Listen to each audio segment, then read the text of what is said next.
You're listening to Breach Your Mind, a podcast dedicated to helping you navigate the rough waters of life and gain more perspective on complicated issues. Hey guys, welcome to the podcast. I wanted to take this first episode and just give a little introduction of who I am and what the show is and what it's geared for, so you have an idea of where it's going in future episodes. So to start with, my name's Brian, and I was born here in southeast Georgia, and that's where I've spent the majority of my life, with the exception of a few years here and there. As a young man, I started out working at the age of 14 on a construction crew with my stepdad, and that was quite an experience. I know 14 is not a young age for generations before me, but at my age, that was young, at least in my generation now. So I worked construction during the summers, starting around 14, and continued that throughout my high school career, or at least most of my high school career, before I picked up some of the more common jobs for high school kids, working in the grocery store as a bagger, a stocker, whatever you want to call it, and then working at a greenhouse for a short period of time, and then spent about 4 hours working in a restaurant washing dishes before I realized, that one wasn't for me either. So along the way, I wound up, also when I turned 16, joining a volunteer fire department in one of my local areas. And I would continue that one thing throughout the entire time I was in high school. So after high school, I wound up going into basic training for the Georgia Air National Guard. And after graduating basic training in tech school, I spent around 2 years, roughly, in the Air National Guard before I decided that the traditional guardsman was not the path I wanted to go at the time. I wanted something a little more regular, more a little mainstream, follow that childhood dream of being in the Air Force, a little bit more than what I was getting with the Guard on the traditional weekends. So I wound up transferring over to active duty, and I spent just under right around 2 years active duty before I was medically discharged. And right after that, I wound up coming back home, right here in southeast Georgia. I don't know how a lot of other people feel, but for me, and the way I was raised, home is home. That's where your roots are, and that's where I was comfortable at. And that's where I wanted to go back to continue raising my family. After all, I thought it was a fine place for me and mine, so might as well do it with my own family. So after coming back home, I wound up spending a couple of years in the private sector doing some outdoor work, more manual labor type stuff, learning a trade. And at some point, one of my older brothers, I am the second youngest of 5, come to me and brought the idea of starting our own business. That's not something I was real comfortable with. Didn't really venture out on things like that, but it made sense. It's spent all these years putting money in somebody else's pocket with our work. And why not give it a shot for our own? So we did. And after a little bit, we both had different ideas on how a business should run. So we wound up parting ways as far as a business goes, and I went at it on my own. Somewhere along those lines, we lost our mom. When she passed away, it really kind of rocked my world. I really didn't have any direction. The business wasn't a true heartfelt notion for me to begin with. So it wasn't real hard for me to just kind of fall back into my depression, if you will, and let the business fail. It wasn't no sweat off my back. Like I said, it wasn't my passion to begin with, but it was a little bit hard to do on the financial standpoint. Obviously without the business being there, didn't have any income, so I was working side jobs here and there so that I could pay the bills, put food on the table, keep the lights on for the family, doing what I'm supposed to be doing. And I spent about 3 months doing that. And it was during that time that I decided to go after something else. Something I'd put off for a while just because, it didn't really have a good connotation with a bunch of my friends. But it was kind of where my heart led me. Sometimes you just gotta chase after your own dream, despite what others may think or say or do. So I wound up putting myself through the academy to become a peace officer. And that's what I did. Here in my state, we call that pre-service when you put yourself through. It's basically you become a free agent once you complete the academy. You can apply for whatever law enforcement agency you want, and you're free to go. You're not sponsored, so you're not bound to anyone. And that's what I did. Unfortunately, I got picked up by the agency that I did, and that's where I started my career. And I've actually been in that career for the last 15 years of my life. It's been a heck of a roller coaster. I've seen and done a lot more things than I ever thought I would do. But it's during that time that I learned a lot as well. So after I started working as a law enforcement officer, I decided to go back to school. I had passed on it earlier in my life, and kind of let my ego and some other decisions getting in the way. So I put my college education on hold. And around 27, 28 years old, I decided, you know what, let's go ahead and do that. Let's go ahead and get some higher education and see where it can take me. So I did. I wound up earning my associates in criminal justice, my bachelor's in criminal justice administration, and then went on to get my master's in forensic psychology. And while the material I learned there was good, well, I learned it, and it obviously stuck. It wasn't so much the material itself that I really gained from college. It was something a little more profound that I hadn't expected. When I entered college, I kind of figured I had things figured out. I'd already been a law enforcement officer a couple years. I've done a lot of stuff in that 26, 27 years of my life. So I thought I had a good grasp on things, and found out I was pretty ignorant.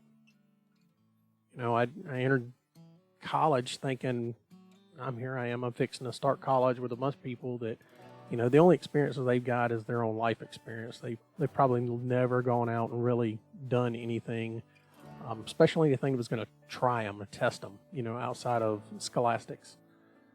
And I was wrong. I got in there as a seasoned law enforcement officer. Well, a couple years in, you're not seasoned, but I'd had a couple years under my belt, so I'd seen some things. And I'm listening to these other folks talk and reading what they're putting in for the teacher. And a lot of it didn't really sit well with me because it was a perception that, at least in my view, wasn't true. I'd seen and done a lot of things, like I said, so these perceptions were real foreign to me. And I didn't understand how these individuals could come to these perceptions. But along that ride, I understood that those perceptions were their realities. And that was something I had to work on. So going through all the education and learning the different classes and materials and things of that nature, what I wound up picking up more than anything was becoming more open-minded. And one of the classes that actually did that for me was philosophy, oddly enough. And I say that because I'm, being joking, but it really did. It was a particular section talking about a river, about how a river is never the same river. And that kind of made me chuckle, and I look back on it now and thought how ignorant I was thinking to begin with. But of course, a river's the same river. Here in Southeast Georgia, we got quite a few, and they've been the same since I was a kid.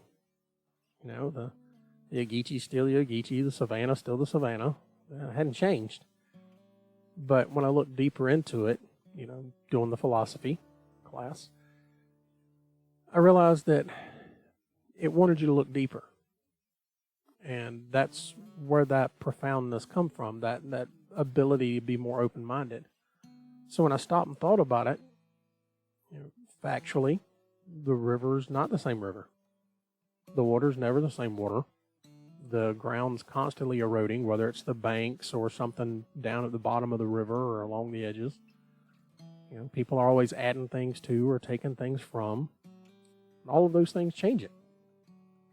And when it changes, well, it's not exactly like it originally was.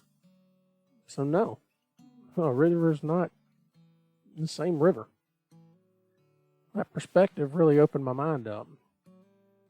And as I moved through finishing all of my scholastic and educational requirements, I started applying these things that I was learning, not so much the material, but the open-mindedness to my job.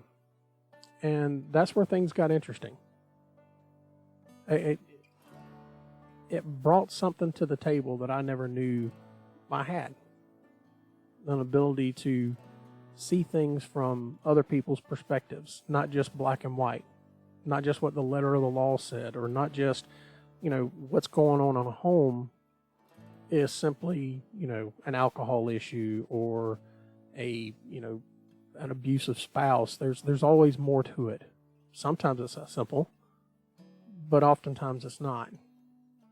I've definitely found that life is definitely not black and white. It's black and white and a whole lot of shades of gray in there. And it's in those shades of gray that we have an opportunity to make a difference.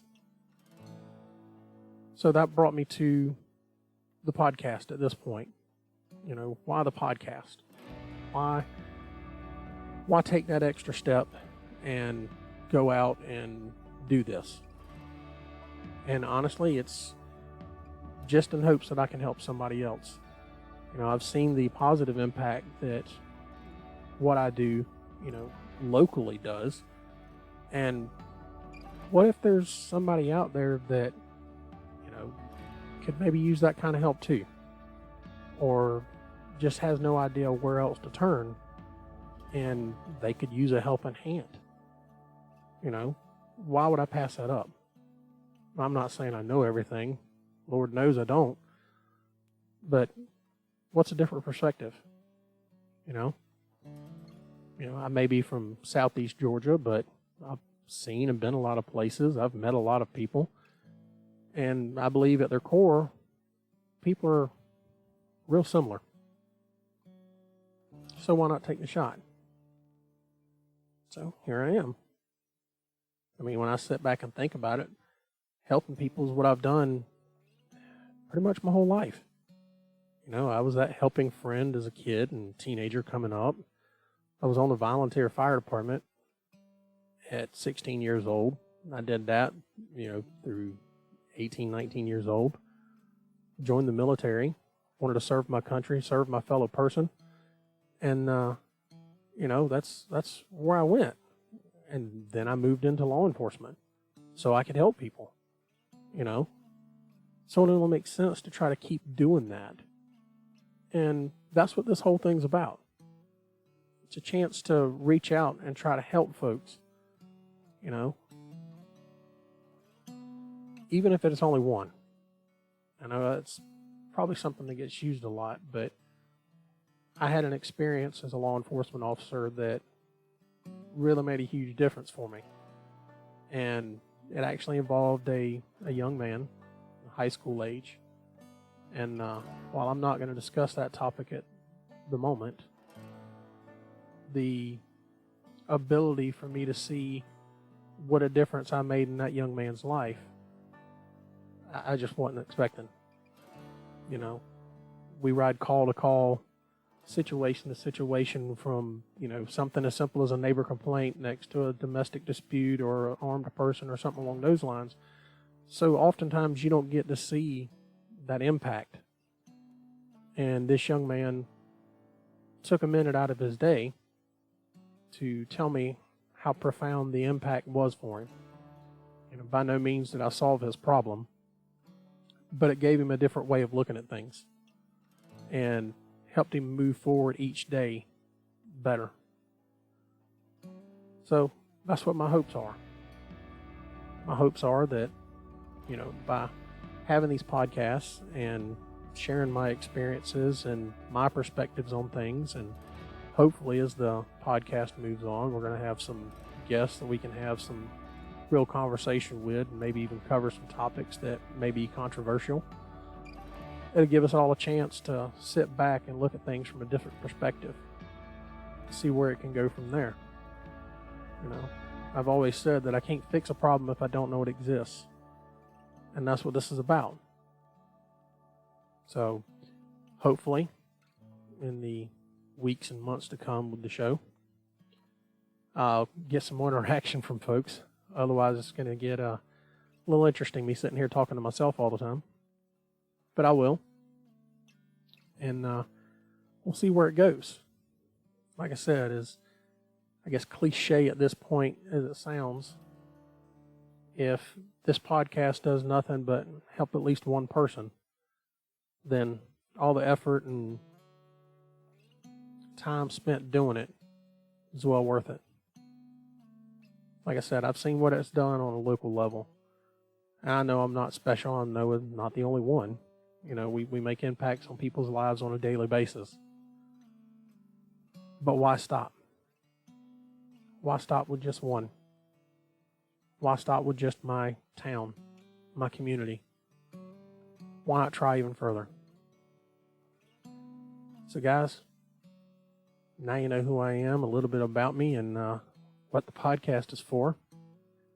So hopefully this is something that we can build together and wind up being something that, even if it's not me that helps somebody, it at least plants a seed for you to be able to help somebody. And that works for me too. So with that being said, I appreciate your time, and hope to catch you on the next one. Bye, guys. Hey, guys. I really appreciate you listening. I hope this episode's been able to shed a little light into your life, or at least give you a little perspective. The fact you've shared some of your valuable time with me is absolutely incredible. This podcast is for y'all, and it wouldn't be possible without you. So hit me up with any questions or topics you want to hear about, and look for it in an upcoming episode. This is an open podcast, so if I can help, hey, that's what I want to do. Let me know. So until next time, be safe, and I'll catch you later.